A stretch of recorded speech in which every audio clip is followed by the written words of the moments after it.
Aujourd'hui, en ce dimanche, le dernier dimanche du mois de mai, de ce dossier de Patrice Guinard, publié par la Revue française d'histoire du livre en 2008, je crois, et qui réagit notamment à ma communication au colloque Prophètes et prophéties qui s'est tenu en 1997 à la Sorbonne, où j'ai fait un article qui s'appelle la Ligue et les prophéties.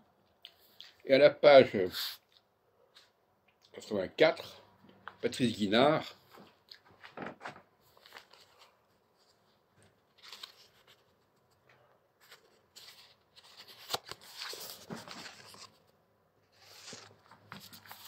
est furieux contre ma thèse.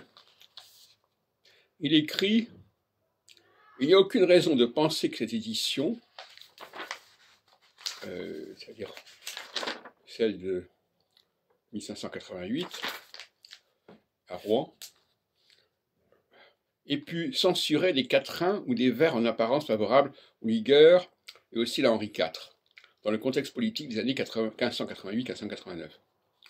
Par conflit, roi, règne abandonnera, garde-toi Tours de ta proche ruine. 446. Les quatre quatrains manquants ont été écartés pour des raisons de mise en page, car ils sont reproduits dans l'édition de 1589. Ce fait prouve qu'on n'attachait pas une grande importance à ces vers, ni en particulier au quatrain 446, ou en tout cas qu'on était loin de les interpréter à la lumière du contexte politique de la fin des années 1580, contrairement aux affirmations de certains spéculateurs, dont moi, puisqu'un éditeur rouennais, en principe favorable à la Ligue, n'hésite pas à les supprimer de son édition, à moins d'admettre que l'édition rouennaise se soit appliquée à reproduire exactement le texte roux de la fin des années 1550. La suppression de 4 quatrains afin de respecter la mise en page est une nouvelle preuve en faveur de l'authenticité de l'édition Bonhomme en 1555, qui comprenait 353 quatrains. Alors, je ferai un commentaire beaucoup plus développé dans la journée sur mon blog NoFilm, mais je voudrais quand même commenter ces propos. Et alors, évidemment, c'est un peu compliqué à débrouiller tout ça. L'histoire des quatrains qui ont disparu parce qu'il y avait un problème de mise en page, c'est une foutaise, pour parler comme M. Guinard. Il parle de fantasmagorie en ce qui concerne mes propres travaux. Et il n'y a pas eu d'édition de 1550. L'édition de 1550, elle est calquée, 1555, elle est calquée sur les éditions de la fin du XVIe siècle.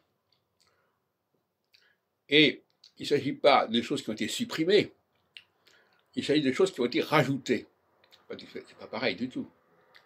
On a rajouté des documents, et lui il dit on les a supprimés, c'est-à-dire qu'elles existaient avant, déjà en 1555, et on les a enlevées. Et c'est ça qui l'énerve, parce que, évidemment, mon travail sur 446, ça remet en question carrément la première édition Massé Bonhomme, de 1555. Et ça, c'est insupportable. Par conséquent, il ne peut pas accepter l'idée qu'il y ait des quatrains qui aient existé en 1555 et qu'on ait supprimé en 1589. Or, c'est exactement ce qui s'est passé.